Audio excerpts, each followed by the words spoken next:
ఉద్యోగుల అలసత్వం వల్ల ప్రజలు ఇబ్బందులు పడితే సహించబోనని పల్నాడు జిల్లా పెదకూరపాడు ఎమ్మెల్యే భాష్యం ప్రవీణ్ అన్నారు.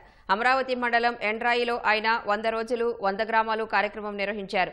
ప్రజల నుంచి అర్జీలు స్వీకరించారు. తన వద్దకు వచ్చిన గ్రామస్తుడి సమస్యపై ఉద్యోగిని వివరణ అడగగా సరైన సమాధానం చెప్పకపోవడంతో అసహనం వ్యక్తం చేశారు. ప్రజల సమస్యలు పరిష్కరించేందుకు ప్రజాప్రతినిధులు పనిచేస్తుంటే ఉద్యోగులు నిర్లక్ష్యంగా వ్యవహరిస్తున్నారని మండిపడ్డారు.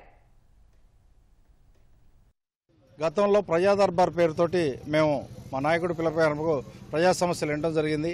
అవి పెద్ద ఎత్తున గత ప్రభుత్వంలో జరిగిన రీసర్వే పేరుతో అవకతవకలు జరగటం వల్ల పెద్ద ఎత్తున మా దగ్గరికి సమస్యలు రావటం, ఏ గ్రామంలో ఆ గ్రామం సమస్యలు తీర్చడం కోసం ఈ కార్యక్రమం మేము ఎంచుకోవడం జరిగింది. మా వద్దకి దాదాపు 50% రెవెన్యూకు సంబంధించిన సమస్యలే వస్తున్నాయి. వాటిని అక్కడే ఎంఆర్ఓ గారిని, విఆర్ఓ గారిని, సర్వేయర్ని పెట్టుకొని తీర్చుతున్నాం. మిగిలినవి కూడా వితిన్ 1 మంత్లో క్లియర్ చేస్తామని చెప్పడం జరుగుతుంది.